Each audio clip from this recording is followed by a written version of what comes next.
If I didn't show up, you could go home anyway. No, you're just fine.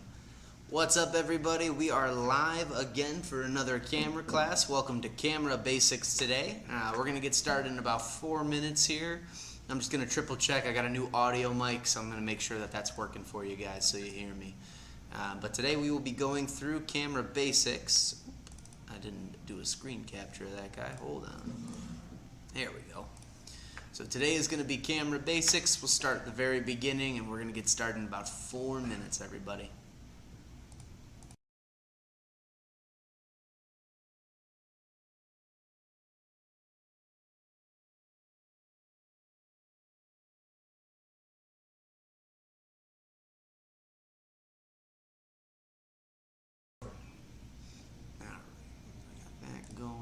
That's there. Trip coming up, and I need a camera bag. Yeah, of course. Let's see.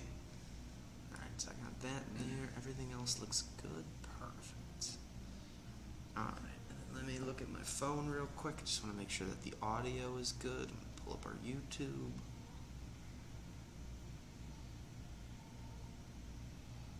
Let's see. All right. Can I hear anything? Yeah, of course. Let's see. Oh, perfect, yeah. There's a little delay. That's fine. Let me look at my phone real quick. I just want to make sure that the audio is good. Pull up our YouTube. You do get all that extra interference. Let's see. Alright. Can I hear anything? Yeah, of course. Let's see. Alright. A little interference on the microphone. I might have to look into that. I forgot I had this. We have this Saramonic mic that they gave to me to use for the class, and I've never used it before. So I decided today I'd give it a shot since I've been playing with my microphones at home. So it's a wireless mic. Hooks up right here. I've got the little microphone at the top there. Can't even see it. Now, it makes the audio quality a little better. It just sounds like you can hear some wind in the background. So I don't know, and there's no wind in here. So exactly, kind of that's what I'm hearing right now. So Storm. I'll have to play with it on my own time. But people can hear me. That's all that matters. Need a water bottle? Sure. Gotcha. Grab one for myself before we get started here. Willow Road is so torn up, I can't believe it. I don't know if Oh, you go I out know. that road. That's right down the right here, right? At Milwaukee. Well, you know, you head north. Oh, there's another. Whatever road is over here at Milwaukee, and right when you get to the bottom of the bridge. Yeah. That thing is torn up, and I was trying to go to lunch just to Gulf Mill, and there was probably cars all the way back to the store. Yeah, it's terrible. I live in the city, and they've been redoing the Kennedy, and that is. How do you get in there? You take Sheridan Road? Nah, I take the Kennedy.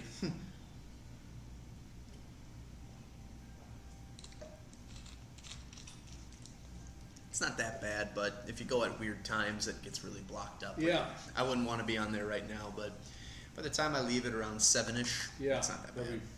Everyone's back home. Exactly. Well, for the most part.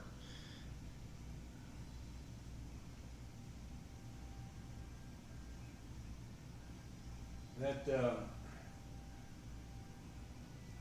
arcing beam of water, and it must burst. You know, it's like those little clear tubes that transmit light. Oh, Is that yeah. what's going on with that? Yeah. Well, for the lights, no. It's for the water. Yeah.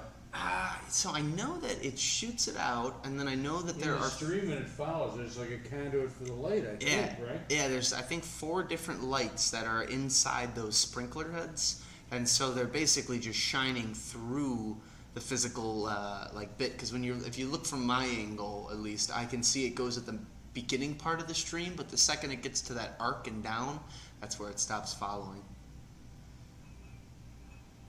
Yeah, I love the fountain. That's one the fish tank is one of the things I'll never get tired of, but the fountain is also really cool. Where's the fish tank? Have you never seen it's right by Probably saw Small it, yeah. Electronics. It's right by the camera Right stuff. by your That's desk down there. my favorite one. Alright, we'll get started. So welcome to Camera Basics, everybody. So the point of this class is the very beginning. For those that are looking for composition, that are looking for help with understanding the buttons on their camera, what do the buttons mean, it's helpful. Very basic class, so we'll start from the very beginning, but the way I like to present this is that you're graduating from your smartphone. You have realized that the quality of your phone isn't there. You're ready for something new, and from that standpoint, it's time to invest into a camera, whether that's a point-and-shoot camera, a mirrorless, or a DSLR. Could even be a GoPro or a drone. It could be any of the things. But you're now taking the steps to now take a better quality photo. So where do we begin? First thing I like to always talk about is where do we go when all else fails? Always, always, always read your owner's manual. It's usually 1,000 pages thick. It's a big, big book, but it's worth it. There's a lot of nice information in there. There are button guides. It tells you certain things that you might not get online. But on the flip side of that, YouTube, I got that listed in the bottom right corner there. That is still one of my favorites. YouTube does a really great job of, number one, showing all these different videos, but my favorite thing about YouTube is that for whatever camera it is that you bought, there is somebody out there, or probably 100 different people out there that have made a video just about your camera. So if you're learning tips and tricks, other things about the camera, it's pretty incredible what people have already put out there on the camera. So definitely worth it. As far as that, Canon, Nikon, and Sony all have amazing websites with tons of different resources and information. Nikon, from my understanding, last time I looked, has a really great guide on focal length, understanding lenses, and it breaks down aperture for pages and pages and pages of information, so definitely worth it. And then the last thing is Imaging Resource. There's something that a customer actually turned me on to. They've got a website that's more of a blog where people will post problems or concerns, and then they also have a podcast, which I've listened to a couple times. They're very nerdy and they're very spec oriented on the details for the cameras and what numbers are associated with what and everything else to the T. But you'll get a lot of really quality information out of there if that's something that you geek out or nerd out about. So definitely recommend it. Now, where do your pictures go? Make sure you have 2 of them. Every time you take a photo, it needs to save somewhere. And so SD cards are going to be where that is saving for your standard camera. Now, if you are shooting on a higher end camera, you might be looking at a compact flash or a CF Express card. We're not going to talk about those. If anybody has questions about them, please email or call me. You'll get my phone number and my email at the end of class, or chat away. Anybody who's watching right now, the chat feature is available. I'll answer any chats that come through, as long as they're appropriate. But the whole thing that I like to believe in is making sure you have 2 SD cards at all time, especially when you go out for a shoot. A lot of the times you might go out, you might do something, and one card might not work for whatever reason, or it could be full. Maybe you forgot to delete other things on the card. If you have at least 2 cards with you when you go out, you're setting yourself up for the best result. I like to say the same thing with batteries too. If you're going out and taking photos somewhere, bring 2 batteries with you. It'll be helpful in the long run of things, and it's better to have more than have less, especially if you get out there and maybe you didn't charge something, or again, you didn't clear your SD card out, or the SD card, you keep putting it in and out of the camera, it's not reading. Those things can happen. There's copper contact strips on the very back of the SD card. Very similar to video games, old school ones where you put a cartridge into a game. The contact strips are what actually connect inside your camera, and that copper, that brass connection, those can get gunky over time. Depending if you're by moisture, sediment can build on there, you can get some molding on there. So it's important to be very careful with those guys because it can damage easily.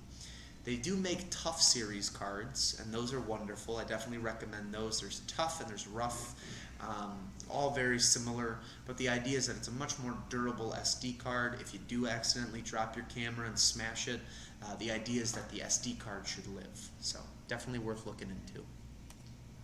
But now, when we talk about SD cards, your pictures should never live on the memory card. The idea of an SD card or a memory card is to transport your images to then its next destination. It's the placeholder before you get them onto something more permanent. So the way I look at it is that your camera is the tool of which you're taking photos.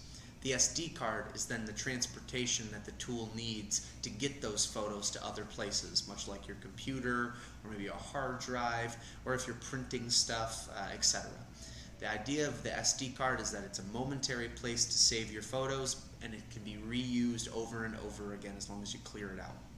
Some people will keep their photos on the SD cards and they'll just continuously buy SD cards. I have no problem with that. There's money to be spent on that, so that's on you if you want to spend your money on that. But one of the things I don't like about that system is, let's say that you have a 128 gigabyte SD card, you go on vacation, you take 2,000 photos. If you have a 24 megapixel camera and 128 gigabytes, that's about 10,000, 20,000 photos. So if you're only taking 2,000 on one vacation, that basically means if you want to keep using that, you're just going to keep stacking events on that card. And it could become confusing on when you took those photos, what event it was. So that's my recommendation on not doing it. However, if you have a different system on how you want to store them on the SD card and that's how you want it to live, by all means, do whatever's easiest for you. These are my best practices that I'm recommending. So my first steps to making sure you don't lose or damage any of your photos or the physical card, first thing you always do is turn your camera off and wait at least 5 seconds. If you're taking a bunch of pictures and you're out and about, when you start turning the camera off, turn it off and hold it next to your ear.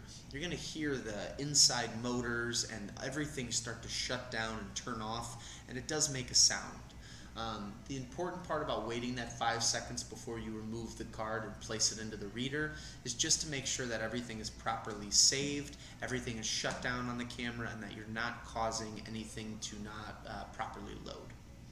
So wait that 5 seconds, remove the card out of your camera, place it into a card reader. Try to avoid using your camera to transfer photos to your device. It's not necessarily a bad thing, and it's not going to hurt your camera by doing it, but you are putting your camera at greater risk. There's wires and cables involved with this stuff. All it takes is for your hand to get hooked on one of these things, and then on accident you're going to send your camera flying off the table. I have dogs at home, and they've got tails that wag all the time, and when I'm playing with my computer and I'm trying to get photos off after a shoot, sometimes they want to come say hi. So they'll come over, they'll wag their tail, and I mean, I've had it where they've knocked the water off my table, and luckily it fell on the floor instead of spilling on my table. But that's another risk that you can run into. So my recommendation is using the card reader into the computer, so that way you avoid using the camera, therefore not putting your camera at risk of damage or anything bad. Use a good card reader. There's tons of different card readers out there, and I'll be honest with you. You can go on Amazon and get a cheap one for $4 or $5. You can come here in the store, and I think one of the cheapest ones we have is $15. They're wonderful card readers, the ProMaster ones, but honestly I've used so many different types that they have them all over the place. Get yourself a quality one, whatever's reasonable in your budget, and get something that works for your card specifically. If we look at the left-hand side of the screen, those two card readers, the bigger ProMaster one and then ProMaster's Trifecta, are the two I would say I sell the most of. The Trifecta is my personal favorite because it has a spot for both a regular SD and a micro SD card. It also has two sides to it, USB and USB-C. That's what you're going to see in almost every single standard computer. Most computers nowadays are all switching to C connections, but again, you'll see the mix between them. And then on the flip side of that, with the bigger ProMaster SD card reader, that one can fit a regular SD card, a micro SD card, and then it also has 3 USB slots on there too, so you can charge things at the same exact time, so that's a really nice feature. Besides that, on the right hand side, those are going to be faster Cinna versions of card readers, and the idea behind those is that they take velocity cards, or the faster rated cards, but they also are built for a they're built for CF Express. So they're built for the bigger cards that we're not talking about today, for the more advanced cameras. Now, don't lose your pictures or damage your card. The next steps on this guy is to copy photos to a destination folder. You don't want to move the photos, you want to copy them, you want to duplicate them. And the reason being is that if something were to go wrong during your transfer, it's really nice to know that you have the exact replicas on the SD card still ready to go, and that you're just copying these photos over in order to make sure that you don't lose them. If you're using Windows, you'll use the Explorer to use them, and if you're using Mac, you'll use Finder. Now the next thing you want to do is copy those photos to a second place. That could be an external drive, Prime Photos, Google Drive, any of those things work, but you should have another place that you're storing the photos. Personally, I like the external hard drives. I'm a tangible human being. I like to own objects. So for me, using a hard drive at home makes more sense. I also don't like using Prime Photos because I don't like the cloud. But if you are someone who's comfortable with that, you use your Google account constantly, you're using your Amazon account constantly, you might benefit from Prime Photos or Google Drive. They're great storage spaces for your photos. And then the last thing I would recommend in all this is to eject the card before physically removing it. If for any reason the card is still transferring photos or it's still finishing up deleting or doing other things and you physically just pull the card out before ejecting it, you might run the risk of losing those photos, damaging the card. Something can go wrong in the mix of that. So never just pull the card out of the computer, eject it first, and then physically remove it. The last step that I like to do is format the card on the camera. Formatting will erase all the old info on the card, but it will also make sure that the card is geared towards your camera. The way that I look at it is that your camera can take, X amount of photos. The SD card can store X amount of photos. It's important that when you are formatting the card, or that to format the card, it's important because if you format it, you're making sure that your card specifically works for your camera and that you get the most out of that camera. It could be minimal, but that could mean if you format it for your Sony camera, that could mean an extra 100 shots on your camera, or maybe an extra 50 shots on your camera. It also could just mean an extra two photos on your camera. So it doesn't necessarily have to mean the highest of them all, but formatting the card in the camera will optimize that card so it works. The other thing I tell people though is you can also delete everything while it's still in the computer. If you just click everything and drag it to the trash can, you can delete it right there, and still I would recommend putting the card in the camera and formatting after you're done. That's an important step. Now this is the backup plan, or this is the plan, as I should say, for your camera. First thing is the SD card. That's the tool that you're using to get the photos off of the camera and saved, number one, and then move them eventually to another program. Your computer is the secondary location. If you're taking photos on your camera, you are going to move them to a computer. You can transfer them to your cell phone, and honestly, I don't have any problems with that. You do diminish quality in a lot of cases, and the other important factor in the phone is that it's a small screen. You're not going to see all the detail. You're not going to see everything that you need to see in order to make sure it's a good photo. So I definitely recommend in a quick pinch, if you got a couple photos, send them to your phone, no problem. But if you're trying to transfer all the images from your vacation to look at and make sure you got the best shots, do it on your computer.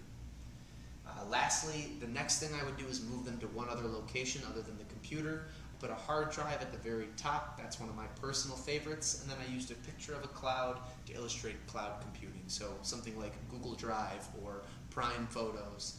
I think I have some examples of some digital places too.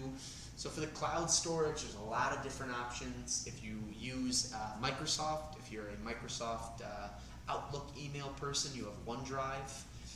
If you have a Google account, you have MyDrive or you have the Google Drive. And then if you have Adobe, you also have your own cloud too. Now Adobe's awesome because if you pay for Adobe, you're getting their Creative Suite. That's going to be all their photo editing, their video editing, InDesign, graphic design. They have everything on there. On top of that though, they also have their cloud-based solution where you can save all your images and all your work on that device. So it's really nice to use. I enjoy it, especially if you're going to be doing editing with the photo. It's a really nice way of you maybe going on vacation or going on a trip, taking 200 photos you want to edit, throwing them on the cloud, and then when you have a second, you can then sit down at any computer where you're at, sign into the Creative Cloud, and start editing away. Also, if you don't want to bring hard drives or other stuff, that's a great option. So let's break this down. We're going to go through a tour of your camera. Now, I think I explained this in the very beginning. Let's start with this slide. Mirrorless versus DSLR. So in today's world, there are going to be two main cameras that you're seeing as far as a interchangeable lens system to get the best quality of photos.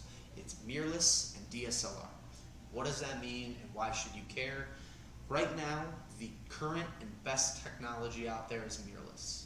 I will agree that there was a couple years there where people would argue the fact that DSLR images were better quality, they had a higher resolution, there was just something more practical about it. But at this current moment in 2023, mirrorless cameras are far more superior for both video, for light compensation, for rendering of the image, and just for overall weight and use. Mirrorless cameras weigh a lot less, they're a little more simpler to use in my opinion, and they're a little less clunky as far as what is involved in there.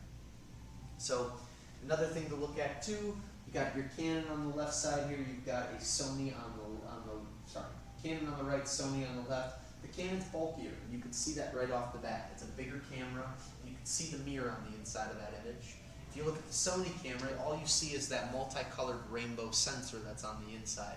That's the part that basically, from the mirror's point of view, would normally capture your image. But on this case, it's just the sensor getting it. On the reverse side of that, you also have the Canon and the mirrorless once again. If we look at the mirrorless body, it is slimmer, it is more skinny, smaller in profile. And if we look at the DSLR, it's more clunky, it's bulky. Now the top diagram I think is the most important part about what separates DSLRs from mirrorless. In the DSLR and mirrorless world, there are optical viewfinders and electronic viewfinders. Optical viewfinders work the same way your 35mm camera did, your film cameras, or I should say medium format, Brownie, any of those things. Light comes in, reflects off a mirror, bounces up into what they call a pentaprism. The pentaprism then sends the image through the optical viewfinder or into the image sensor. And that is what captures your image. So it's basically the mirror coming in, going into your viewfinder, and then the mirror will snap up, and then it'll hit the image sensor in the back. Just like in the old days, your film would be in the back here. That's your mirror. You're seeing what you're going to get from your image, and then to capture the image, that mirror is just going to kick up and kick back down. And that was all. It would then burn your image into your film. You would then shutter your film over, and then now you've got a new picture to take. In the mirrorless world, light comes in, and it's going to directly hit that sensor the whole time. The only difference now is that the sensor on the inside is actually strong enough and tough enough that it can just view through and see whatever image you're looking at and project that through the electronic viewfinder. The shutter then comes in, and it's an electronic shutter. So it's doing the same thing, but all it's doing is, it's just basically sliding across the sensor in order to stop the image the image coming in through the electronic viewfinder. So it's similar to how that mirror would snap up. The only difference is now that it's electronic. So there's less components in the camera, it weighs less, it's thinner, it's just overall a slimmer camera and a quicker camera. When we look at this, we are looking at a DSLR body, but the reason I choose to use a DSLR body to explain everything is because the DSLR body has buttons that your mirrorless won't. And your mirrorless camera will have some of those buttons, but possibly inside the menu system. So if you can just understand what the buttons mean and do, this will all make more sense. So to start it off, I like to talk about the video start and stop button. That is the red dot on your camera. A lot of the times you'll see cameras with that. If you're shooting with your camera and you just press that red dot button, it'll automatically start taking a video in the automatic setting. Now you have your power switch right underneath that. Typically your power switch is going to be located somewhere near your shutter.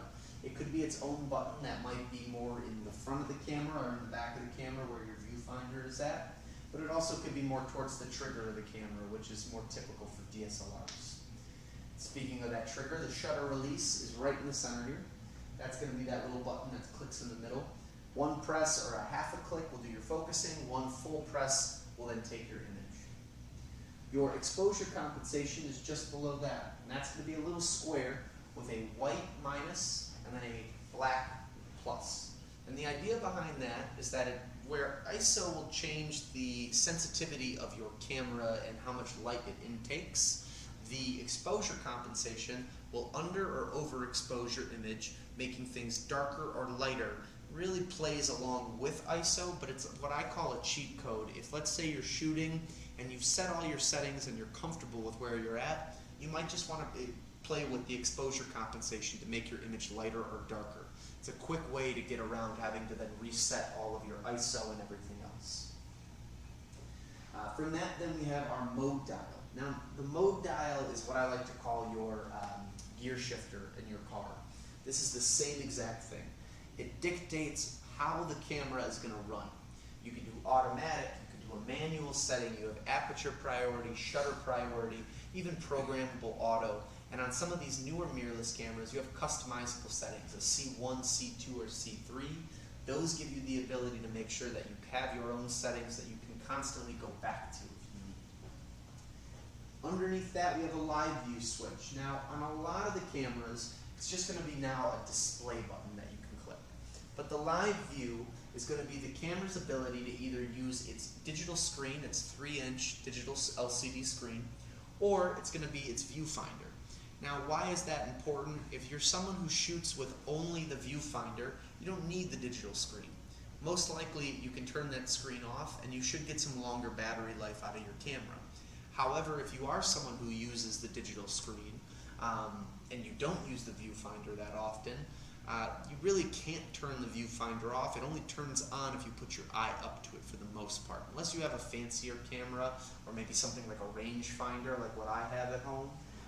That won't turn on unless you put your eye up to there, and there's a sensor that will then click it on. And then after that, you have your command dial. Command dial comes into play if you've pressed your exposure compensation, or command dial comes into play if you are on a setting other than automatic.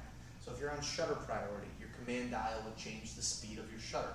If you're on aperture priority, the command dial would change your aperture. If you're in manual, there's another switch somewhere on this camera that will then give you the dictation. So typically there's a switch on the very front of the camera and a switch at the back end of the camera. And when you're playing with your settings on the full manual control, you have dictation over both. Now, I tell this to any of the beginners, anybody who's brand new to this, start with automatic. And the reason I say that is because auto will do the work for you, and all you're going to make sure that you're getting is a clean photo or an easy photo. Not to say that this is the best way to do it, but this is the best way to start to do it, so that way you can understand better. A lot of the times people go right into manual and they're upset that their photos look dark, or that things look too washed out, or that their color is off. And that's all because you don't quite understand the basics of the photo taking, or how the auto is reading it. I think of it like guitar. If you pick up a guitar and you think you're going to sound like John Lennon or like, Jimi Hendrix, you're wrong. It takes years of practice, it takes time. Not saying that it takes years of practice to learn manual, but it definitely takes some shooting to get used to it.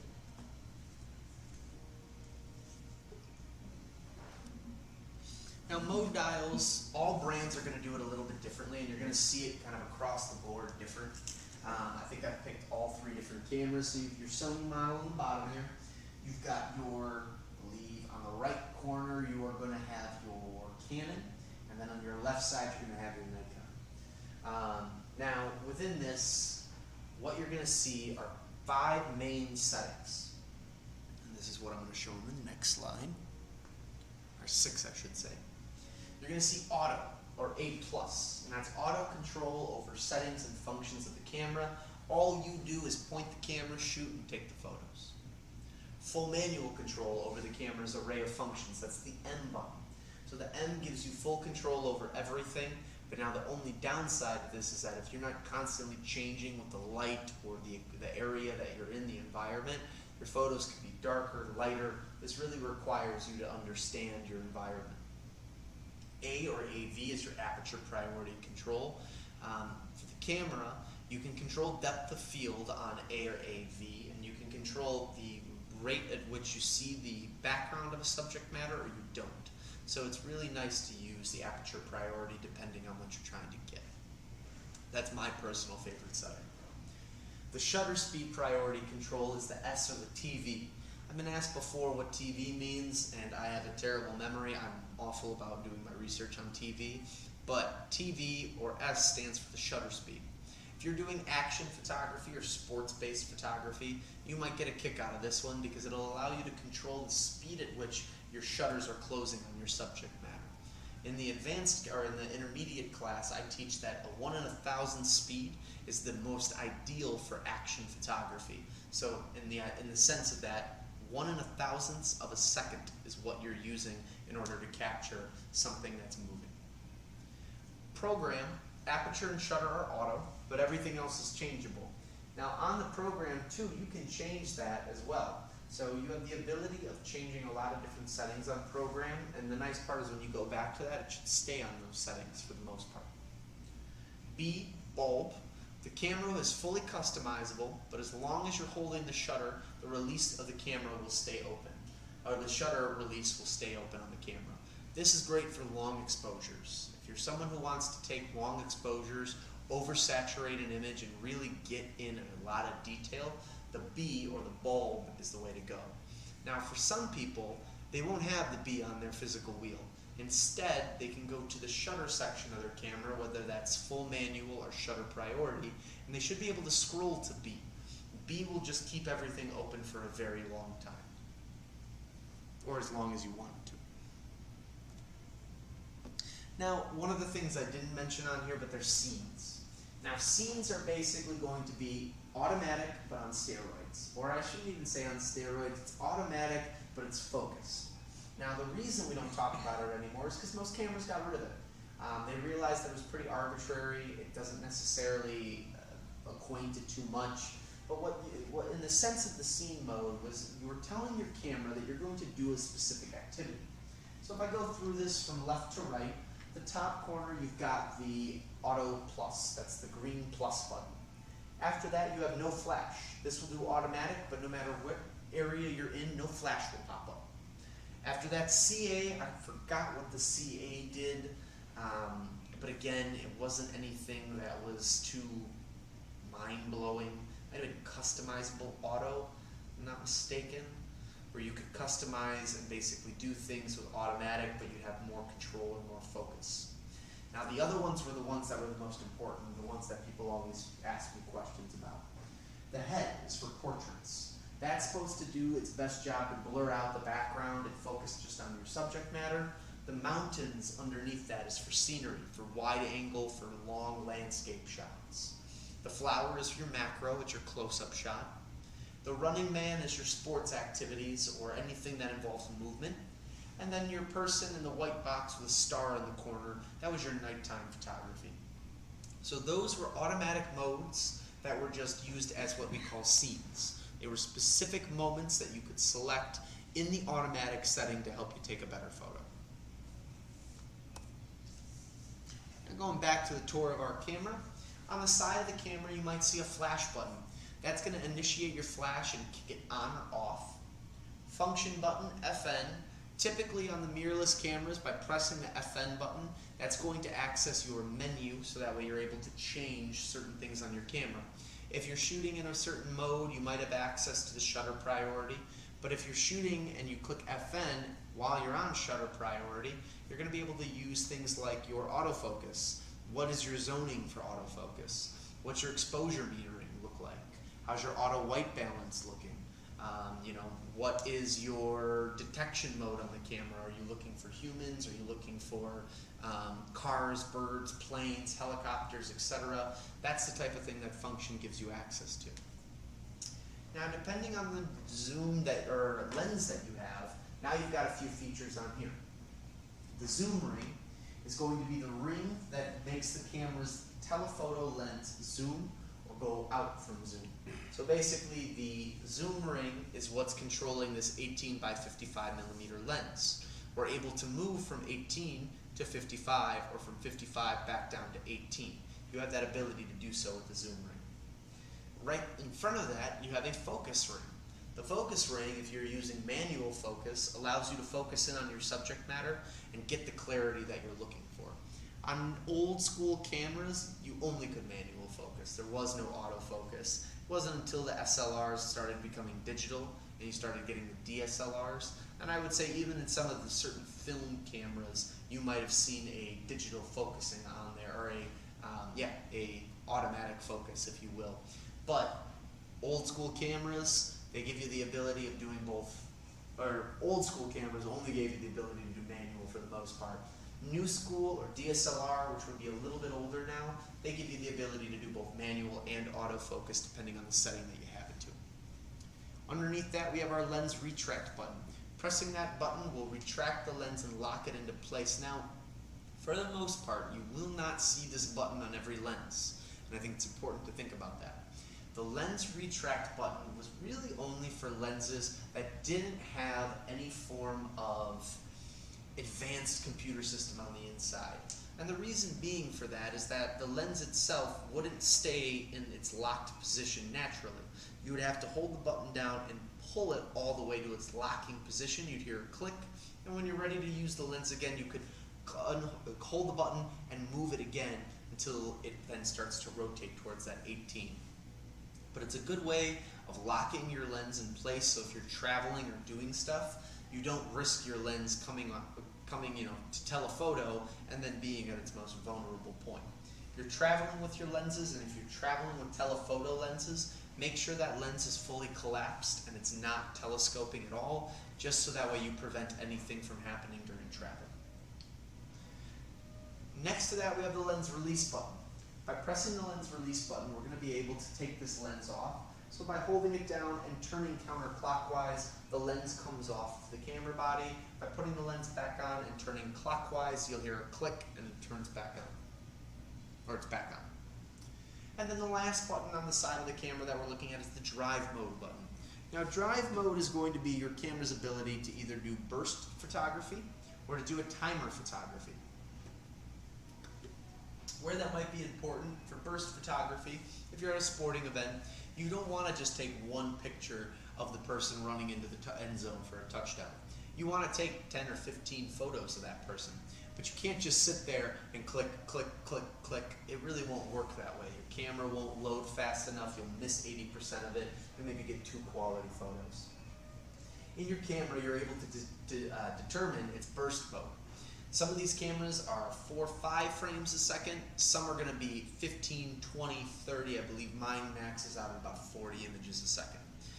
From there, you have, hopefully, a series of images of a gentleman or person or anything running or moving where you want it to go. So out of those images, you should have one perfectly clear one, depending on what your camera was set to, if you had it set properly based on your environment. On the back end of the camera, we have the menu button. Clicking that will take you into the advanced menu. That's where you can customize certain settings, certain buttons. Some of these cameras have a customizable button on there. Sometimes the I button is customizable. We'll talk about that in a little bit. Sometimes the FN button is customizable. We already talked about that one. Those are things you can change in there. Formatting your card, that gets done in the menu button. Switching from JPEG to RAW files, that gets done in the menu button. Changing your aspect ratio. Changing your Wi-Fi settings on there for transferring your images to your cell phone. All of that is in the menu button. It's important you learn the menu. It's nice to look through it and understand it, because when you're out and about and you might want to change something on there, it's easy if you already understand it enough that you can go back and change it. If you're first coming to the menu system and you've been shooting with this camera for a long time, it probably would make you sit down and really study your menu buttons a bunch, because especially if you take any other classes or you're doing any type of workshops, they might ask you to go through your menu and change something, and everyone's camera can be slightly different. So it's important that you kind of know the lay of the land in the menu button. It can be confusing. Now, diameter adjustment, just like a pair of binoculars, if you're going to look through your viewfinder, you're going to notice that maybe right out of the box it doesn't look right, it's blurry, you might think it's broken. Reality of it is that your diameter isn't set properly. So what you need to do is, I usually recommend when I take photos, I shoot a lot with my glasses. So because of that, I have really no issue with holding my viewfinder up to my glasses. Some people can't stand that because you get some seepage of light that hits your lens, and it can ruin what you see through the viewfinder. I disagree.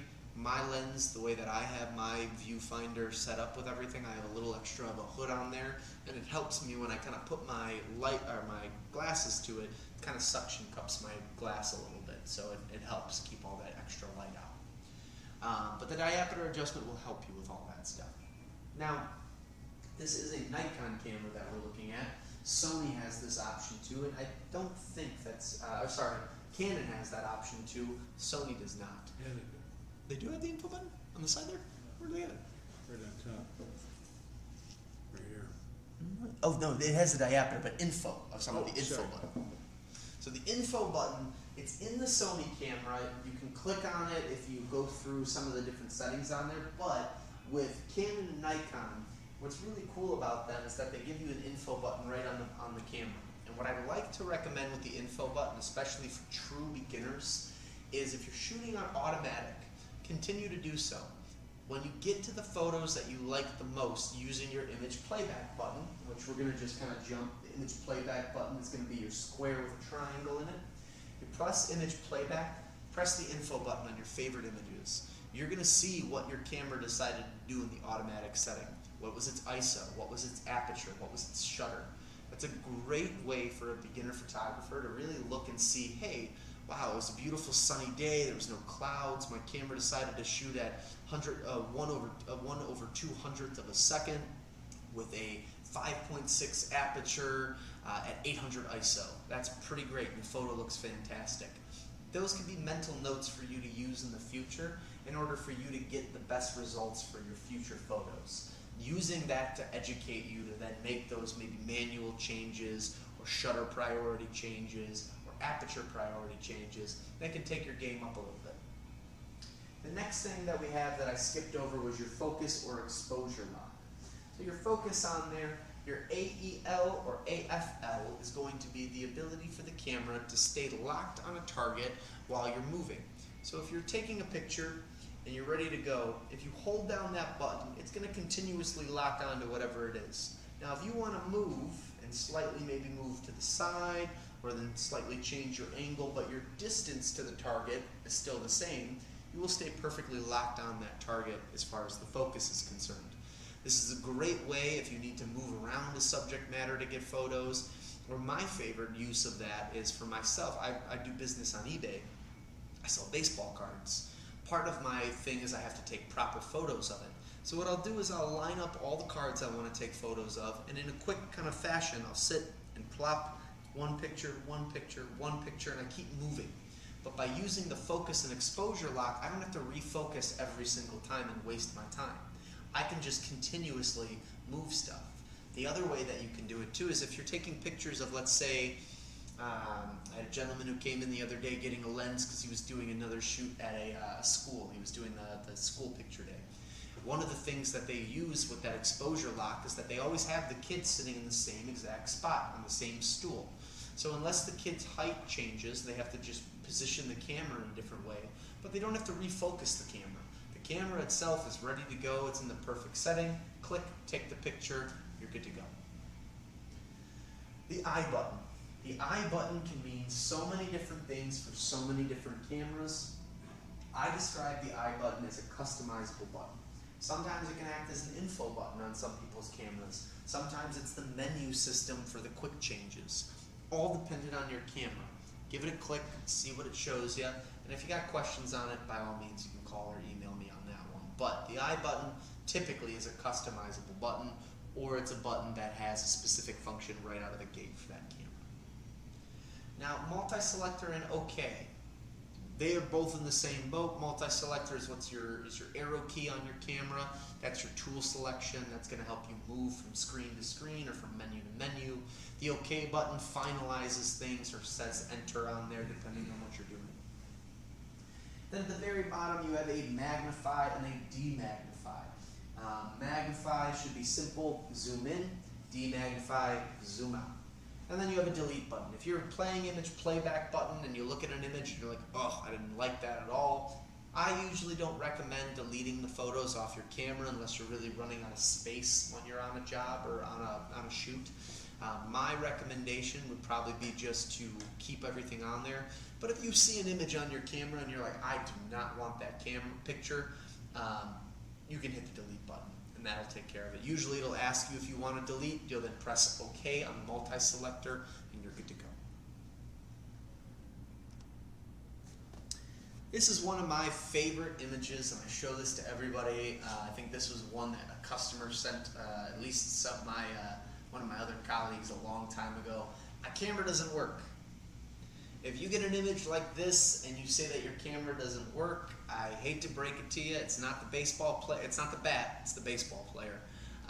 It's not the camera. It's the person using the camera. This is a great example of someone who goes out, they buy a camera, and they're like, I'm going to use full manual right out of the gate without really understanding what it takes to get manual settings on the camera. So make sure you're understanding your camera. Use automatic.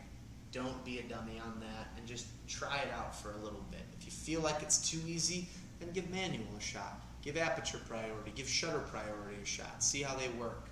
But again, if you get an image like this, it's again most likely not the camera, it's you, the photographer. So we got to work with something there. Your camera isn't a smartphone. There's a lot of things your smartphone does, and that's awesome. But your smartphone is a multitasking device. It's meant to do multiple different things. It's made to do multiple different things. Your camera is meant to just take photos and take quality images. That's the point of your camera. So in order to make sure that you're understanding there's certain settings that maybe you have on your phone that you either haven't found quite yet in your camera, or there's certain settings on your phone that you'll never see on your camera, and that's okay too. There's certain things you have to learn to give up and also learn how to use when getting into a full camera. But again, camera is not a smartphone. Now this might seem silly, but I like to talk about it because I see a lot of people with really bad posture or humpbacks or little arches in their neck, and they shouldn't have that.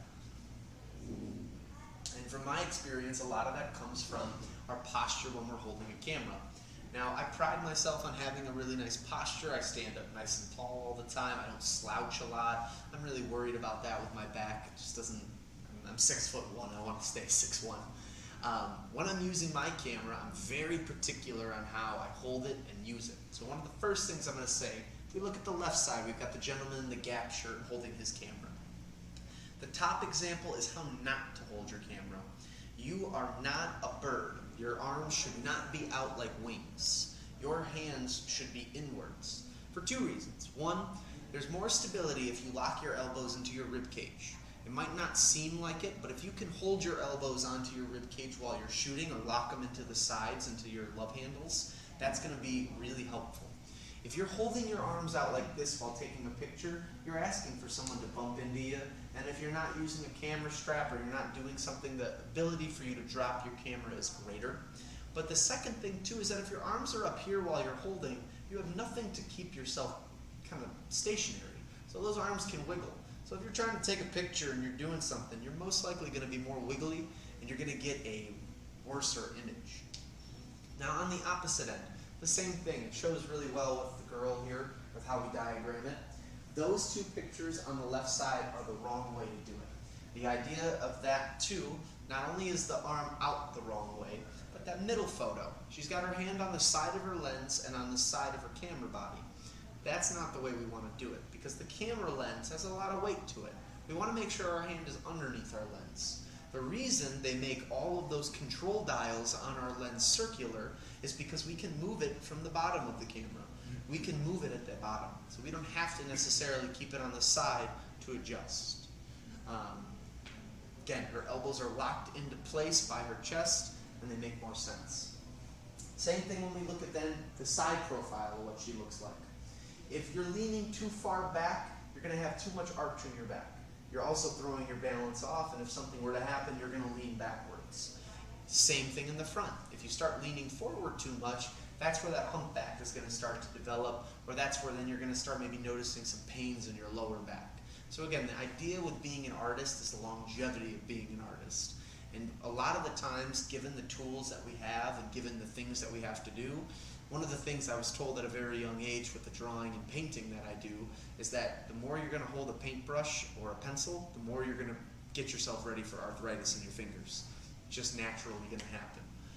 Same thing probably could be said with this guy, with photos. You got carpal tunnel, you got arthritis, you got back problems, you have all this different stuff, and if you're carrying around a heavy camera, it's important to keep good posture and good arm placement when we're using it. The other thing I like to talk about too is using a camera strap with this, which I don't have a slide for, but I like the camera strap because while you're doing all of this, while you're doing your green check marks that she's showing, pull on the camera. If you've got the camera around your neck, that's a third stability point. So now you have your arms being the contact, you've got one hand underneath the lens, one on the side of the camera, so now you're positioned to shoot. Your arms are locked into your body, so those aren't in the way of anybody. And if you pull forward on the camera and look through, now you've got this that neck strap nice and tight around your neck. It's a third point where now you're getting less wiggle. Is it necessary? No, but it's a nice extra addition. Focus, then shoot, and shoot through the whole picture. I get it a lot where people will come in and they want to take pictures of landscape, or they want to take pictures of street photography, and they want to do things of everyday life. But when they're taking pictures, they lock onto one thing while they're shooting. And that's great. But what happens then is you miss everything else that's happening in your frame. And by doing that, you might get something that's moving, that's out of place, that doesn't look right. And by doing that, you're not focusing through the whole thing. You're not shooting through the whole image. You're shooting on one part of the image. You need to look at the whole image as a whole. It's not necessarily a quick glance. Obviously, you need to scan or do stuff. If you're taking quick photos because you're downtown or you're in the city or you're walking, that's a different story. Do your best with that. But if you're really taking meticulous photos, you're out in the countryside where nothing's happening, just a beauty, trees and sunset and everything else, look through the whole thing. Focus, then shoot through the whole picture as a whole. Don't focus on one thing. If you are moving or your camera's moving, you're gonna get blurry photos. I have some friends that have made some good money doing cool art projects with blurry based photos. Really cool stuff that I've seen people do with blurry photos and with movement. But if that's not your goal, it's gonna look weird. And it's not gonna be what you want it to be. So again, focus in, make sure that your camera has set, and make sure you're not moving, otherwise things aren't gonna look right. Now these are my basic rules for taking great photos. This is stuff that I've told people about. This is stuff I learned in college. These are what I recommend to people when they're framing things up, and these are very simple. One thing I will say is that these are not rules, and if they were rules, we should always be breaking rules, because things can always have exceptions, and there's always things that we can change or do in order to make our images better. So, first things up, fill the frame. My very first thing that comes to my mind is negative space. I'll throw a couple terms in there. If anybody has questions, please ask. But one of the things we don't like in photography is negative space that does no benefit to the main subject. In this case, we're taking a headshot of a woman, possibly for a resume, possibly for an audition, or possibly maybe just something to send to her friends and family, just to say, hey, I'm here. When we're taking a photo, and especially a headshot in this case, when we're looking at the image, it's important that we see any ugly dead space that we don't need. We have this awkward shadow being cast from the molding on the wall there. And the way that the light is breaking through, which is most likely a window on the left side of her, that's causing that shadow. We don't need that shadow. It's not beneficial, and it doesn't tell anything to the story. So we're going to cut in and focus on the main person, focus on her.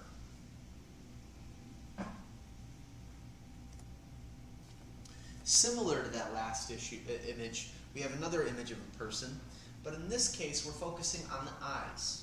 When you're taking an image, given the way that humans are proportioned, our eyes are always on the top of our head. It's in the top third of our whole body, if you will. So when we're taking images, it's important that, if you can, line the eyes up with the top third of the image. naturally a human will start to look at this image and they're going to read it up to down. Now, depending on the person, they might read it in a different way. They could see the pink shirt and the vibrancy there, or the dark curls on his hair and how the light kind of reflects around those. But most likely, they're going to be caught by the eyes. That old saying, the eyes are the gateway to the soul, it's not necessarily the most untrue thing. There is a lot of telling features. But even if you look at the last portrait that we just were looking at, her eyes are basically in the top third of that photo. So having that there helps a lot. It creates this certain maybe headshot, but it also gives us, the viewer, somewhere for our eyes to travel. Focus on the eyes. Again, eyes are the gateway to the soul. Eyes are in the top third of that page there. We've cut out negative space around her, but we frame this so that we focused on the main part of the eyes. That's the first thing you're going to notice when you look at her. Then from there, you might start to notice the softness of her skin or her hair color, or maybe the light that is directly behind her, adding this extra little bit of a luminance to the entire image. That's something else we'll talk about, keeping the sun behind you. The next thing I like to talk about is getting on their level. Now, this would have been probably the typical picture you would have taken at your grandkids or your kid's birthday party, or maybe your niece or nephew. But when you look at something like this, it just looks like a not professional or not candid photo. You got a lot of different, or it does look like a candid photo, but you have a lot of stuff going on. When you have kids or people with maybe differing heights, it's important that we try to get on their level. So by dropping the camera down, by maybe moving ourselves to a seated position or kneeling, or a lot of these cameras have flip-up displays. By flipping that camera display up and positioning our camera lower, we can get the camera on the level of them. And when we talk about keeping the eyes in the top third, you've got the eyes of the baby sister or the friend in the background. Her eyes are in the top third. And if we probably cut at least his eyebrows or his top eye is in the top third. So again, we're keeping those other rules in mind while then moving into something else. The clarity, the detail on this one is a lot different than this photo, but this photo makes us feel like we're bigger than the kids, which we might be. We are as adults, I hope, unless you've got a really big kid.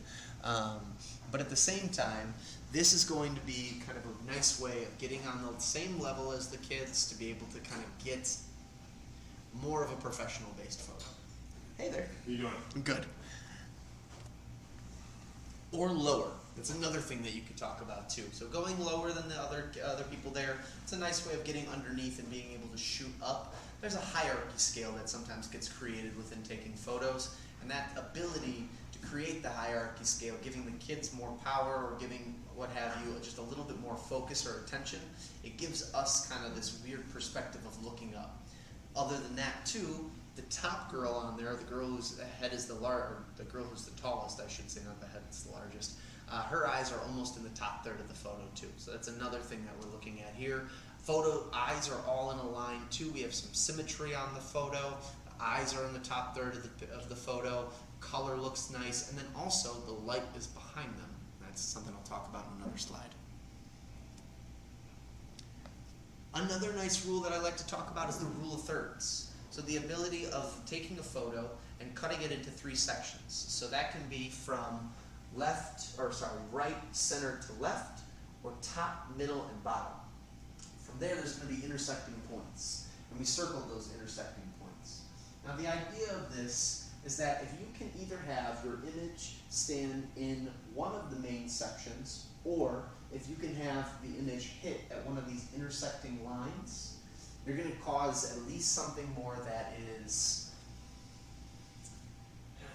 what's the word I'm looking for? More presentable, but maybe just more favorable to the eye. Again, humans were very drawn with colors, we're drawn with certain shapes or certain things. The eye movement that artists or that camera professionals can create really comes from just understanding the basics of composition and what humans are looking at and how their eyes kind of move around the base. So in this case, we got the surfer. We got a couple beach photos. The next term I'm going to throw in there too is our horizon line. Our horizon line is going to be the line at which our basically background and our foreground meet. So in this case, the for the person who's taking the photo, did a really good job of getting this as close to the horizon line as possible. It's a little slightly off kilter, but that just could be the water. Maybe there's a wave raising in the side there.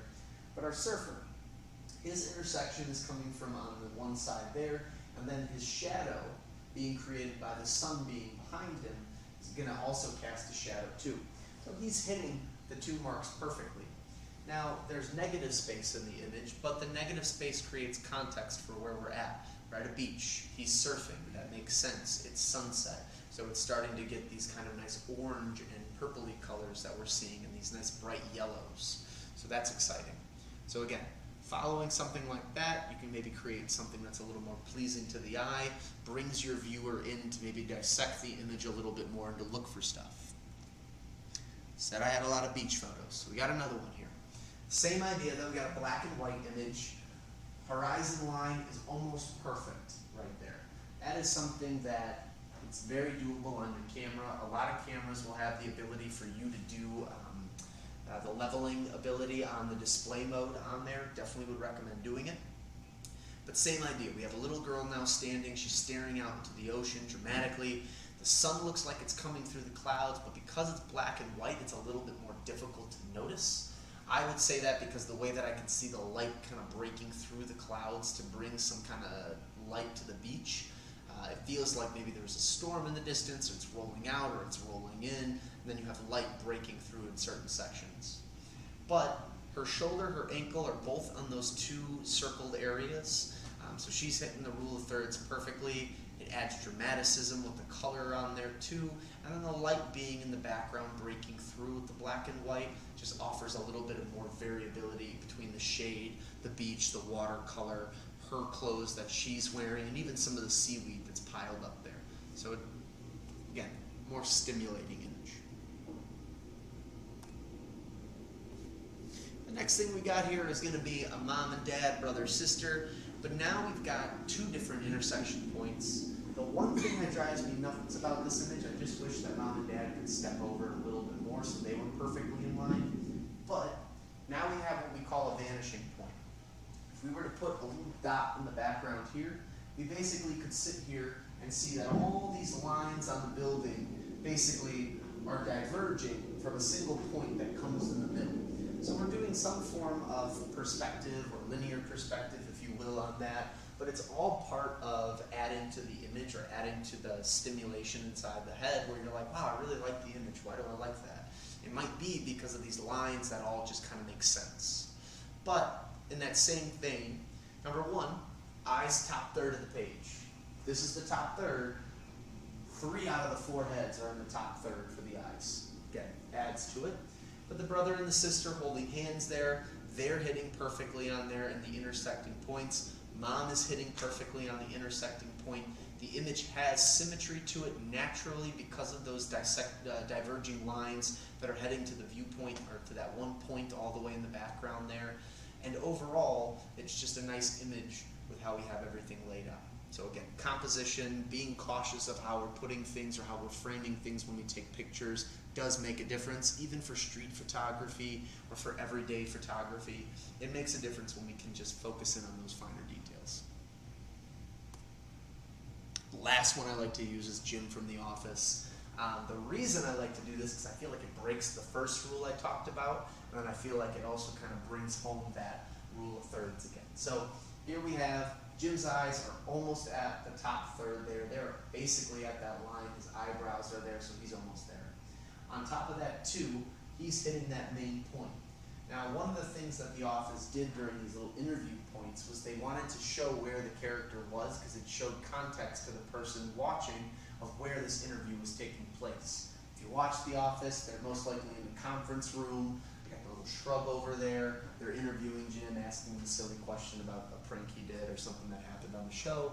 But regardless, using those simple methods on the TV show also adds to kind of that viewership or adds to the experience that we're talking about here. So it's a small thing. Now, I've talked about it before, the sun being on your back. There's good ways and bad ways to do it. Now, in this case, we're looking at this gentleman who's got a fish. He's fishing everything looks the same with our clouds in the background, but where is that sun coming from? It's coming directly over his shoulder. Now, because he's using the fish to block us out, and he's got his hat tipped down a little bit more, he's dark, his legs are dark, the fish is dark. Now, when he moves the fish slightly out of the way, we can see that we have a bit of light coming through there. The fish shows more illuminance because now he's slightly twisted it. He's kicked his hat just slightly up, and now the reflection of the slimy fish shows on his clothes, on his face, as well, too. We just have more illuminance on the entire photo. It's an easy trick or an easy way to help yourself up. Open yourself up, be more accepting to light, and keep the sun at your back as best as you can, depending on the circumstances that you're in. There can be more dramaticism with that, but more light, especially natural sunlight, does help our images. We can then tone things down with ISO. We can tone things down with exposure compensation in the future. There's a lot of different tricks that we can utilize. And one of the last things on the slides that I have here is use your timer in your camera app. I said in the beginning that the best thing that you can do to transfer your images is to plug the SD card into the computer and take everything off. But they do make apps for the phone where you can download all of the images from the app, put them onto the phone, and then use them. My only downside to that is that it'll take the battery life on your camera down real quick. It might take your phone battery down real quick. And on top of that, too, the image quality is diminished slightly. And you're looking at it on a small phone. So if you're using a really high-end camera, you're probably not going to see all the rich detail on the cell phone, but you see a good amount. So I like to use the phone app only when I want to maybe transfer 20 photos or 15 photos, and I want to just maybe text them to people to tell them where I'm at, what I'm doing. The other thing too is that the timer on your phone can be used because you might want to do something like this guy, where you're in the mountains, you're by yourself, you brought your camera with you. You could set your camera on a ridge, walk out ahead, hit the timer, wait, it'll capture that image, and then you don't have to be behind the camera. Beats the days of the old timer on the camera where you would hit the timer, run back in front, wait for it to go. This gives you a little bit more flexibility and control over the camera, so I definitely recommend that. Now, this is more for content creation. This is something I like to throw in there now as we're moving forward into 2023, and I'd say the last how many years, content creation is becoming so much more popular and it's become so much more big. When it comes to making videos or content for social media, a few things to look at and keep in mind, and I've been told this by multiple people, between video quality, lighting, and mics, you can have one bad, but you can't have all bad. So depending on what your budgets are with things and where you're at, if you're doing video, make sure you have proper lenses, a proper camera body, and proper settings. Most people have the camera already, but just make sure you're setting your camera properly so that way when you're taking your video or doing your things, you get the result that you want. That might do some extra research. If you're doing video and you've never done something before, you've never used a gimbal, you've never filmed in a certain environment, look it up online to see what other people who've taken photos or videos there recommend to do. It's always helpful. The internet has millions of sources on there. Stabilization is another big one. Do you need a tripod or a gimbal? If you're shooting video, if you have a camera that has built-in stabilization, you might not necessarily need a gimbal or a tripod, but the gimbal or tripod might come into handy, especially a tripod if you're doing long exposure photos, or gimbals if you're doing a lot of swinging motions with your filming. If you have to get around things a lot or move a lot, a gimbal does help reduce that vibration. Lighting is very important. Lighting, I think, is one of the most important things. This room is not the best for lighting. It's very moody in here, and it's warm tones for everything, but it's recessed can lighting on the inside of these guys, meaning the light is higher up, and it's not really projecting downwards. It's more for just mood. On-camera lighting is great. They can sell little cubes or little blocks that you can put on your camera. Flashes are awesome too. Studio lighting is great too.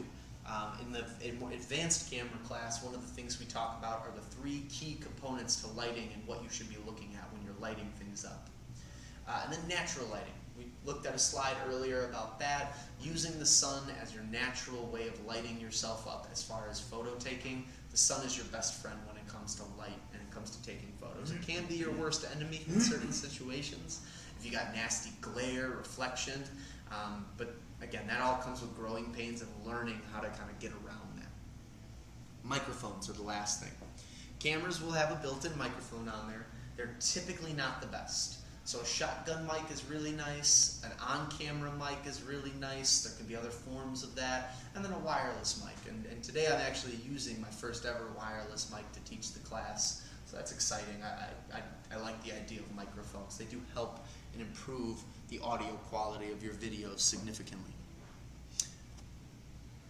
Easy ways to get into content creation nowadays. Almost every single camera brand, Canon, Nikon, Sony, makes some variation of this, where you'll get a little tripod with a remote.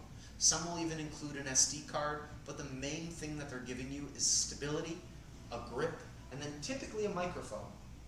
Now Sony's camera, at least for this one, doesn't, because the microphone that comes with the camera is actually really powerful on this little camera. They give you a little fuzzball with the camera to help the wind reduction on there. But things like Nikon, they give you a physical Rode microphone with a fuzz tail. Same thing with Canon. They give you a Canon microphone with a fuzzball tail. That's going to be a better form of audio than what was on your camera to begin with. It's a more direct pointed audio with wind reduction on there because it has that fuzzball. So again, if you're looking to get into content creation and you're on a budget, most of these camera companies have a way for you to get into it without necessarily needing to break the bank and buy the most expensive microphone, the most expensive gimbal, what have you. Other recommended accessories, I usually tell people that these four are probably the ones that I would tell everybody to get immediately. Get yourself a camera bag. It's a great way to store everything. It's protected, it's important, it's a nice thing. Extra battery, extra memory card. I think that should be the first thing that you buy when you're buying a camera. Other than a camera and a lens, you're going to get a strap with it, so that's great. But if you don't like that strap, maybe it's a material that you're allergic to, or it just isn't really doing, the padding isn't good, look into extra straps. My favorite are the Peak Design straps. They do a really great job with those. They also have little clips so that you can remove the strap if you need to in a hurry, and then you can throw it on a gimbal or a tripod with a little more ease. And then a lens cleaning kit. I think that's also pretty necessary. I shoot the Polar Plunge every year here in Chicago, and one of my biggest pet peeves is when people jump into the water, they splash water back at me, it gets all over the lens. So all I need is just a little rag with me or a cleaning spray, rag it down, spray it, rag it down again. That spray helps to wick off the moisture and kind of creates this, not wax coating on there, but it creates a little bit of a coating so that when water hits, it should just kind of ripple off. But after a while, the water starts to stick on there and then you get the little droplets on your lens. So have a cleaning kit, have your extra memory card in case something goes wrong, have the extra battery, bag, the strap. From there, tripods are great if you need stability. So if you're out there doing nature photography, wildlife photography, you might enjoy having a tripod because it'll give you the ability to do longer exposures, which then give you more quality, give you more color, give you more variation within the photo. Filters are also a great thing to have for your lenses. I always recommend to anybody who buys a lens, the first thing you should get is a UV filter. UV filter will smack right onto that guy, and that's going to be your protection from your ultraviolet rays, but a UV filter is also going to be your protection for the front of the lens. My biggest thing in camera is that marry your body, or marry your lens, date your body.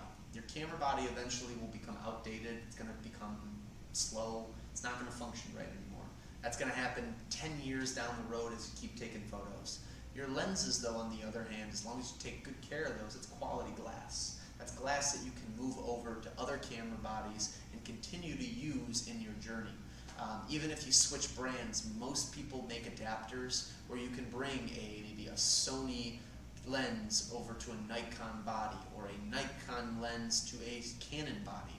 They make those. I don't necessarily recommend them all the time, but they do have them. But if you stick with your same brand, let's say you've been Canon your whole life, they make an adapter to move your Canon lenses to the newest camera system. Nikon, same thing.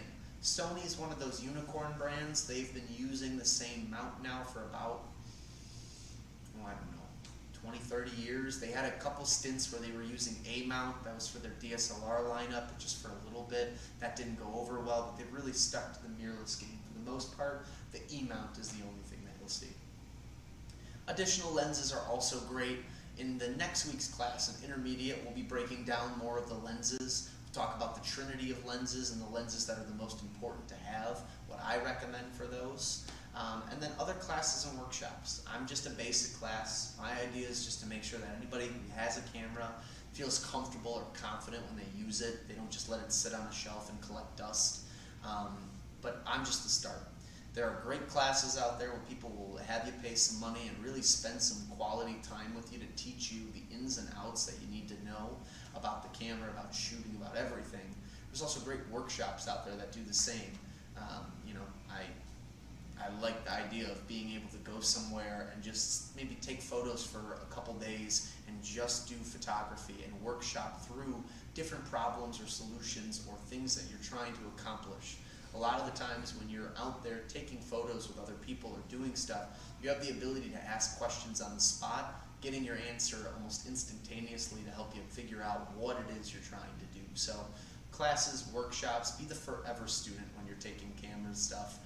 There's always something different, always something to learn, always something to experiment with. So my recommended accessories. I think, the last thing I have, the bitterness of poor quality remains long after the sweetness of a low price is forgotten. It's a Benjamin Franklin quote. If you get a great deal on something, that's awesome. But photography is one of those few art forms where the more money you put into this thing, the better your results are going to get. And I think that's kind of a silly thing to think about sometimes. But I had a kid when I was in art college who could paint with ketchup. And he would do fantastic paintings. They smell terrible. But it was some of the coolest work I've ever seen, and all he did was with ketchup in his fingers, and he would go through and he could get shades and values out of it and do all this wacky stuff. It was ketchup. He just bought it at like Target for $5 at the bottom and just do it. If you want to get a bokeh effect with a lens, you got to drop $2,000. It's a sad word. It's part of it. And that's not necessarily the easiest thing. So for a lot of people, get by with what you can, get the deal when you can get it, but when there's a possibility of you investing a little bit more of your money into this photography game and you have the money to do so, I would absolutely encourage you to do it. The quality is definitely there and you'll see a difference. I'm grateful for working at a store like this where we have all our lenses on display. We can take anything out of the case, put it onto a camera body and demonstrate it, so you can really see the difference between the qualities. So I definitely would recommend if you can get somewhere where you can try out the lenses and see them, you will begin to notice the difference from a couple test shots that you take inside the store. So.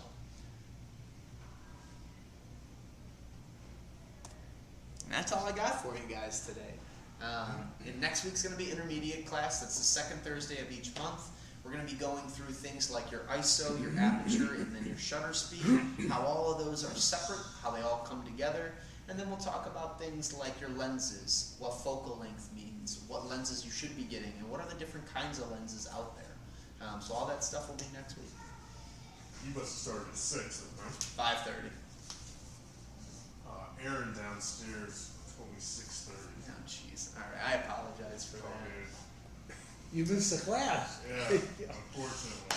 Yeah, I tried to put. I thought the card also says 5:30 on there. Did he give you the card? He was texting me. Jeez. Flipping guy. I apologize on that one. I mean, you didn't. It wasn't anything too crazy today. I will say. Let me jump through all this stuff on here. Really, the main thing that we went through today. First thing I talk about at the beginning of the slide is kind of where to go when things start to fail. The reading, just materials that you should be doing. I really love both YouTube and then the 3 websites for Canon, Nikon, Sony. They're fantastic. Nikon has it where they'll have like 3 or 4 pages of just aperture and they'll break it down for you really nicely.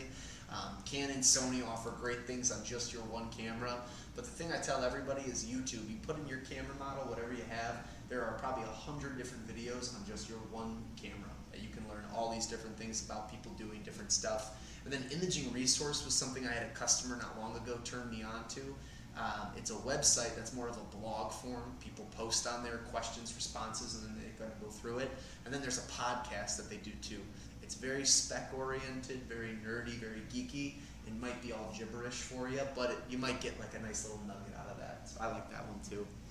After that one, we talk about SD cards. I always tell people to have 2 SD cards just in case one fails. And then I give my best practices.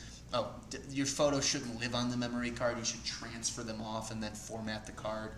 But this is the basis for what I think the best way to get your photos off.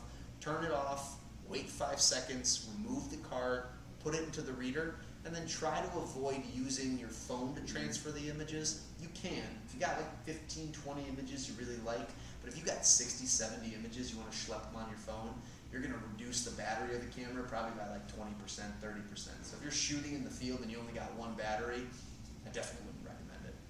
But if you got 10 photos, the missus was like, hey, I want to see what you're doing today, you can send those to your phone and text them out immediately. So that's a quick way to do it. But put it into the card reader. We talk about some different card readers. These are ones that you'll see in the store here, but just getting yourself a card reader is important. A quality one or even a cheapy one on Amazon, but get one. And then again, the next steps to getting rid of everything: copy or don't copy things over, move them over. If you're using Windows, you're going to use Explorer. If you're using Mac, you're going to use Finder. And then my second thing would be then copying them into another location, an external drive, another cloud-based solution like Prime Photos or Google Drive. That'll really help as well too, because then you have now 2 different locations that they're at. One location being the computer, that's your hard copy, and then you've got a bonus copy somewhere else just in case something bites the bullet. I had a kid when I was in college who, we were in the middle of class, he turned, knocked his coffee, fried out his entire laptop, had none of his work backed up. He lost 20 years worth of all of his projects. It was so sad. I have a hard drive that I keep in my house. It's in a safe underneath my bed. It has all my work through college, my thesis stuff, everything that I'm doing now, and I update it once a week just to make sure if my house ever goes down, God forbid, at least that'll be there. So, and then eject the card before physically removing it. Format the card in the camera. You should be able to do that in the menu settings. Formatting it is going to erase all the old stuff, but you can also delete everything on the computer too. It's really dependent, but definitely format your card in the camera. That way you're making sure your card is geared just for that camera specifically. So every time you put the card into a different camera, format it in that card. Backup plan wise, this is really what you're looking at. It starts with the SD card, goes to your laptop, and then you got your 2 options that I like: a hard drive and then a cloud-based solution. Tell me about the hard drive. What is it, hard drive? It's a hard. Upper right thing, is that the hard Yep. drive? It's just one of those things. You can get them over in our Connect Center. They're the little plug-in things. They usually have like a terabyte, 500 gigabytes on there, something like that. Everything you're doing on your computer, you can keep it there, but I would recommend copying it over there. That way you have a duplicate copy. So how do you Just plug it right into the computer. And it'll pop up just like your SD card does, or like a USB would. So it's the same idea. Cloud-based solutions. Google Drive is probably the most popular one. If you use Microsoft Outlook for work, they also have a OneDrive on there too, so nice for saving photos. My personal favorite though is Adobe Creative Cloud. You pay for it, but you get Photoshop, InDesign, you get all the editing software, and then you get cloud-based solution.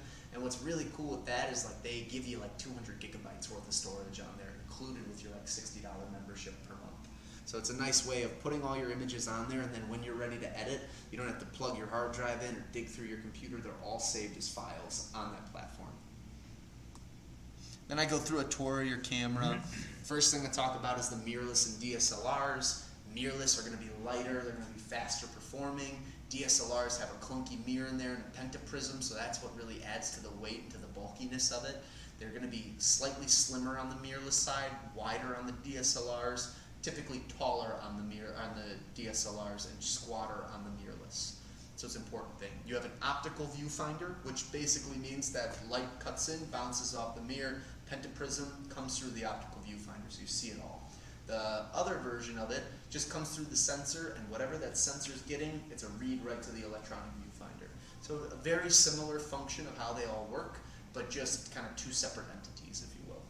Mirrorless is going to be number 1, and if that's not what you have in the future, that's what you're going to want to upgrade to.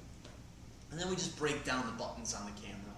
Nothing too crazy on that one, but basically you got your video start and stop, that's the little red dot, your power switch, that's your flicker to turn everything on and off. Shutter release will be your circle in the middle, that's your focus or your picture taker. Exposure compensation, that's your ability to play with light instead of using ISO, it's kind of like your cheat code. Live view switch, that's the ability to switch between the screen and your viewfinder. Then command dial, depending on what setting you're on, the command dial will move your aperture or your shutter. So I'm shit on Leica. So if I'm autofocusing, I don't know what is triggering me to actually take a shot versus when I'm trying to kind of tap the autofocus. It's a very light click. It's very, you gotta feel it out. Okay. Did you bring the camera? Yeah. You can play with it a little bit. It's like you kind of have to just lightly squeeze on there. If it still isn't going, it could be that you have a setting on the inside of the camera that just needs to be flipped. But typically, it's just you gotta be very soft on it. I have a Sony, and as well as he does, and the Sonys can be a little bit tougher on there. Yeah. Certain brands might just be a little bit more touchy. Start with auto. That's what I always recommend to everybody. That's the easiest way to get into it. Mode dial is going to look different on no matter what camera you do, but the way I describe the mode dial is that it's like your gear shifter on your car. That's what's driving the whole thing. It dictates what the camera does, everything. Different versions of everything on there. So A is auto, M is full manual, A is for aperture priority, S is for shutter, P is program, B is bulb. We talk about more of this stuff in the intermediate stuff, so I won't waste on that, but that's kind of the rundown of those guys. This is the scene modes that you can use. They're basically automatic. There's nothing different with those guys. All you're doing is just specializing on there. Most cameras got rid of that feature. It's something that you'll see on older DSLRs, specifically Canon, was huge on doing this. I think they realized that it was really a bunch of baloney, and so they stopped doing it. Automatic, if you're still needing to do that, is just the way to go. On the side there, flash button. Some of you guys won't have that. I don't think either of you have that with the Leica or with the Sony. FN is your function button. That's usually your quick way of changing things like your exposure compensation, your autofocusing, your metering modes, stuff like that. So it's that kind of quick menu system that allows you to change some of the more parameters in the focusing abilities. Speaking on that function button, I mean, Yes. it works for the auto white balance, and my question is, and I checked mine because I read somewhere that should be set on automatic, which Yes. mine is, but if I'm using manual or shutter priority, aperture priority, is it also on automatic? Yes. It's always on Yeah, automatic, it should regardless always- of the mode. Yes. As long as you don't change anything on there, it should always be on the AWB. That'll be auto white balance. Zoom ring, that's going to be your ability to change the focal length on that guy from 18 to 55. You go all between there. Focus ring, some cameras will have the focus ring on the back end of the lens. This one has it on the front. That's the most common one. But if you're not using autofocus and you're manual focusing, that's what's going to do that for you. Lens retract, you won't see this on either of your cameras, but this is a button where, let's say that you have an older model camera where there's really no computers inside the lens. Sometimes when you're traveling, the lens can open up, and if it opens in telephotos all the way, that's where it's most sensitive. So you would want to click it all the way so it locks into place, so that way if you have it in a plane, it doesn't open up and possibly snap on you or break. Lens release button, hold that guy down, turn counterclockwise, comes off, clockwise clicks back on, and then drive mode. Drive mode is going to be your ability to do singular burst shots and time shots. Usually you'll see it with a bunch of squares stacked up on each other, or you're going to see a little timer button on there as well too. Some people will have that. I know with the Sony, it's on the actual like kind of menu button side there. It's on the back end when you're looking at the LCD screen. Some of the older models will have it on like a little button on the side. And some people might have it in the menu itself of the camera. Going through, menu button, that's going to change every setting that you have on the camera, do all that stuff. Diameter adjustment is going to go through and help you make sure that your viewfinder is set, like a pair of binoculars. Info, depending on what you're doing, if you click the info button, it should break down stuff for you or tell you things about it. My personal favorite thing with the info button is if you use image playback and you click info, it should tell you everything about your photo if you were using auto, like what your ISO was, what your aperture was, what your shutter was. It's a great learning tool for people who are just starting and they want to kind of figure out what their camera dictated was the best for that scene. Same thing as display, right? Exactly, same thing as display too. So info button, display, you might have the two of those. Focus exposure lock, if you are focused on a subject and let's say it's not necessarily going to change from where you're at, like if I was taking a picture of you, I would lock in, I'd hit the exposure lock and it would lock into the exposure that he's at. If he got up and then you sat down in his space, you would be at the same exact distance. I wouldn't need to change any of my focus. My camera would be locked into that focus of where he is. Image playback, self-explanatory.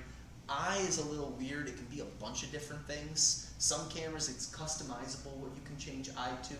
Some cameras, the I button is the FN button. One of my cameras in particular, I don't even have an I button, I have a Q button. But it's the same exact thing. It lets me change all these settings in my camera.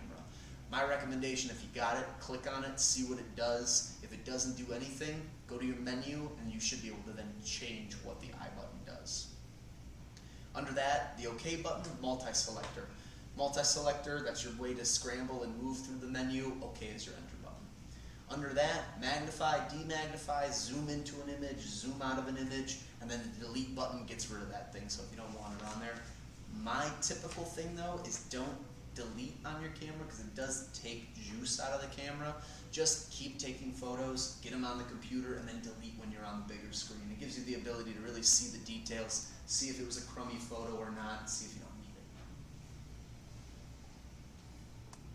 it. I like using this joke. One of our co-workers got emailed this photo by a customer and they're like, my camera doesn't work. And I like to use the expression, it's not the bat, it's the baseball player. If you get in images like this, you probably don't have the right settings. So it just comes down to just learning it. I recommend to everybody, if it's a brand new camera that you're using, don't just start in full manual right away because it might throw you for a loop. Practice with using automatic, try shutter priority, try aperture priority. They're good ways to get into it without necessarily surrendering yourself to just being able to manually change everything. If you're good at it, go for it. No issue there, not going to stop you. Just my tips. We talk about your camera not being a smartphone. It's just basically your camera has one primary function, taking a photo. You should get more high quality zoom out of it, better resolution quality, and the ability to crop in more, as well as being able to blow your image up more. So if you want to print your image or do stuff, that's where the phone can be kind of sucky. I got company at home. So are you in tomorrow? I will be in tomorrow. So could you tell if that, should I call you in the morning? Yeah, call me in the morning. What's your number? Ready? 847 Yep. 544 2716. All right. I'm gonna be in at 11 a.m. tomorrow. Just give me a call. Yeah, and we'll see if that bag's in. Yeah, And I'll check before I leave right now. I'll pick and up a then couple other things. I'm not sure I understand that external hard drive went away. I'll talk to you more about that. Yeah. And I don't know if it's a good time I could bring my Bring it in. laptop in, because remember I was going to do it at this time, and Bring I it in. figured I get too much going Don't even on. worry. Bring it in tomorrow. I'll be here. All right. Thanks for coming in. I appreciate Yeah, you. it's cool. And next week class I think would be good. I mean, I've Intermediate. sort of been going over that, you know, all of the That was the first one I think that you ISO came and to. you know, Yeah, all yeah. the shooting manual Come on now, again. and Yeah. I'm starting to get pretty good pictures with manual. I That's love good. it. That's awesome. That's exactly what you want. Yeah. Well, good. Come on next week, and then come tomorrow. I'll be here. All right. I don't know where to pitch this. Yeah, just leave it there. I'll throw it out for you. Don't even worry about it. Anyway, thanks, man. Anytime. Do you need I'll one? be late next week. Good, man. Yeah. I'll be late. I'll be right on 5:30. time. I have to beat up Aaron now after that. I'm kidding. But no, yeah. Camera's not a smartphone. It's gonna act similar to a smartphone, but there are features that the camera on the smartphone does that your phone that the camera can't. And one of them I know is like the zoom. And when you're there's a few features on there, and I can't think of the one off the top of my head. It was something with the zoom. Customer brought it up to me the other day, and I'm like, yeah, that's just something the phone does, the camera can't, but you're going to get a better quality image on the camera. And I think that's really what this class is geared for, is that you are someone who is now jumping into the camera world because you realize that your phone is limited and you don't want to use that. You want the best quality next, so you move to a camera. I'm actually probably doing it for more of a purposeful reason. My kid plays pretty high in soccer, Oh, right. and I need to start documenting the stuff. That's awesome. And so I Q3? no, I bought an SL2? an SL2S bundle, and I also just got 100 to 400 lens with it. So I'm pretty much outfitted, like as far as the camera goes. Man, and the Leica too. Yeah. Well, I'll be honest with you. It's no offense to anybody, but like I kind of like to have stuff that's a little bit different that you don't see as often. Absolutely. And looking back at the history and all the books and literature that's written about this, I was like, yeah, this is the one we're gonna do. Absolutely. That's one of the best cameras ever made. So that is phenomenal. I love it. So yeah, I'm trying to just figure out one how I'm gonna be able to do games, and with video, with this camera supposed to be better than even the SL2, the SL2S is supposed to be a lot better. So I just don't know what I don't know yet, and just screwing around with it. I want to make sure that I'm getting off to a good start. Well, I'll show you anything that you got questions with. I'll give you my card and the camera class schedule so you have it. Okay. Email, call me anytime. I always tell people too, if you take a picture and you're like, it just didn't come out right, even a video, email that to me, and then I can kind of also walk you through on that stuff too. So. Yeah, I mean, mine is more like tactical. I got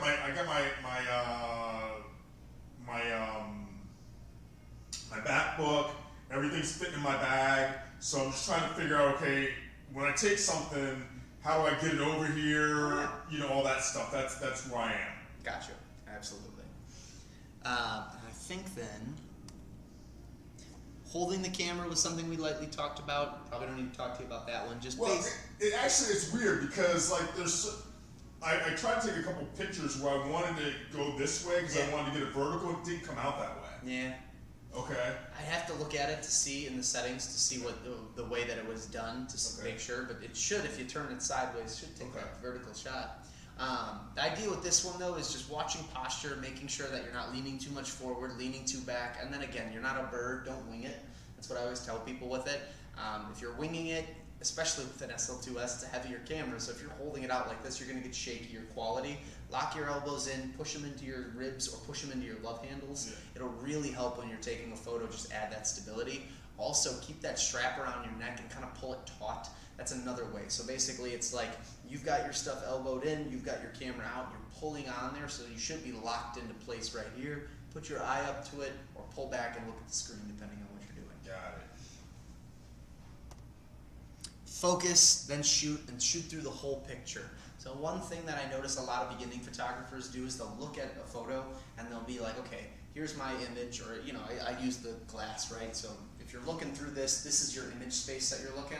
I get people that are like, I'm just focused on that couple in the Apple store right there. And it's like, well, that's fine, but you've got a whole frame going on here. It's not just that. So you have to focus through the entire thing, focus, and then shoot through the whole thing, because you want to get everything in there. You can always crop in later, you can always edit later and change things up. But it's important when you do that because, again, you might get something where you'll have blurry something there, blurry that way. I had to do an event, and I was taking pictures of some signs that were outside, and one of the things that I didn't realize was that I had like flies that were hitting the signs, and I'd have a fly on my sign.